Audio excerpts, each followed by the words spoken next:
Hi, I am Geeta Phogat. Hi, I am Babita Phogat और आप देख रहे हैं बॉलीवुड हंगामा।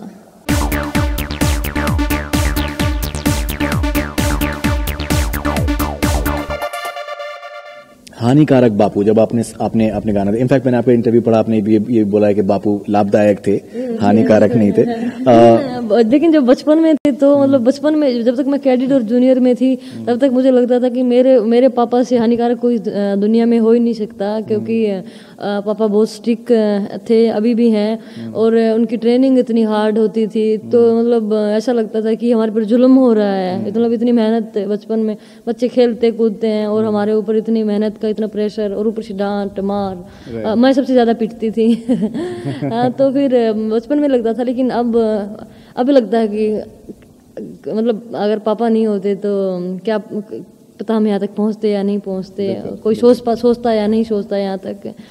तो मतलब अब तो लाभदायक लगते ही है। बिल्कुल, डेफिनेटली।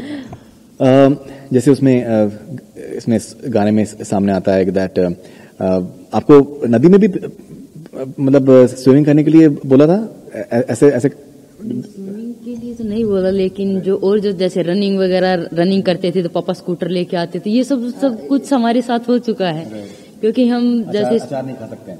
बिल्कुल, क्योंकि दूध दही और वो खुद बैठ के हमें खाना खिलाते थे, खुद जूस निकाल के अपने हाथों से वहीं पे बैठा के पिलाते थे। 2 गिलास पी लिया, नहीं तीसरा भी पीना है तो पीना है, नहीं पीते थे तो भी डांट लगती थी कि जितनी ज्यादा जरूरी मेहनत है उतनी ही ज्यादा खाना पीना भी है। तो उन्होंने हर चीज का ध्यान रखा है, तब हम जाके यहाँ पे पहुंचे हैं। राइट। जैसे हानिकारक बाबू में एक सीन है कि उसमें जो दोनों बच्चियां हैं वो अपनी माँ से हाँ कि वो किसी तरीके से बचा लो, पहलवानी से पीछा छुटवा दे, कुछ भी करा ले। एक बार नहीं, मतलब 1000 बार हुआ होगा कि कभी माँ से, कभी दादी से, कभी चाचा ताया से, कि बस ये नहीं होगा, कुछ भी करवा लो। तो फिर उसमें बिल्कुल सच्चाई दिखाई गई कि माँ बोलती है कि उसमें बोला कि 1 साल 2 साल। मेरी माँ हमेशा बोलती थी बेटी 2 साल और है। मेरी माँ इवन अभी भी बोलती है कि थोड़े से दिन और है, थोड़े से दिन और कर लो। तो मतलब बचपन से यही कि थोड़े से दिन की और मेहनत है, तुम्हारी पूरी जिंदगी बन जाएगी। तो मतलब मम्मी मेरे जो भी मतलब मेरे पापा ने बोला वही मम्मी ने फॉलो किया है। वो ना हमारी सुनती थी कि ना हमारे ऊपर दया आती थी। इनफैक्ट एंड जो उनकी सारी मेहनत थी और सारी उनकी जो कोशिशें थी, अभी हम लोग जब आ रहे थे तो जब गांव में एंटर करते हैं तो एक बहुत बड़ा एक इनफैक्ट बोर्ड लगा हुआ है कि दैट गीता बबीता का ये गांव है बलाली। तो आई थिंक एक आपको फख्र महसूस होता है जब ये कितने साल पहले ये लगाया गया था? ये भी 1-2 साल से ही लगा है। हमारा कॉमनवेल्थ में मेडल लाने के बाद गांव वालों ने सभी ने मिलके ये जी दोनों ने 2010 में भी मैंने गोल्ड और इसने सिल्वर जीता था। 14 में इसने दोबारा गोल्ड जीता है। जी दोनों ने जी। तो काफी अच्छा लगता है कि हमारे नाम से भाई हमारी जो मेहनत थी वो मेहनत आज सफल हुई, और उसकी वजह से हमारा गांव का, देश का नाम रोशन हुआ। तो काफी अच्छा लगता है।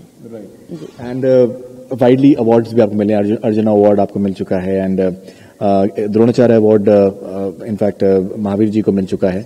कैसा आपको महसूस होता है कि इतने जो कंट्री के बिगेस्ट अवार्ड्स हैं आपको मतलब मिले हैं आप लोगों को? गर्व महसूस होता है खुद पे, फैमिली पे, और खास करके मेरे पिता के लिए जिन्होंने इतनी मेहनत की। और कि अवार्ड्स मतलब एक लोग जिस चीज का सपना लेके मेरे पिता ने हमें कुश्ती में लगाया था, वो सपना साकार होता हुआ जा रहा है। हालांकि उनका सपना अभी तक पूरा नहीं हुआ है। उनका सपना है कि ओलंपिक में मेडल मेरी बेटियां जीतें, लेकिन हम उसके नजदीक हैं, बहुत ओलंपिक गए हैं। मैं लंदन ओलंपिक में थी, अभी 2 बहनें थी रियो में। तो मतलब हम उसके मेडल के बहुत नजदीक है।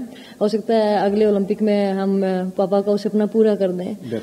तो बहुत खुशी होती है, और भगवान का धन्यवाद करते हैं कि हमें ऐसे घर में जन्म लिया, हमें ऐसे माता पिता मिले। बिल्कुल। एक सीन है ट्रेलर में हम लोग जो देखते हैं कि उसमें जो दोनों बच्चियां हैं वो उनसे बोला जाता है कि दैट उनके 2 लड़कों को किसी ने पिटाई करी होती है। तो वो आई थिंक बहुत ही मजेदार सीन है, एंड बहुत ज्यादा लोग उसके ऊपर इनफैक्ट हंसते भी हैं, और वो भी होते हैं।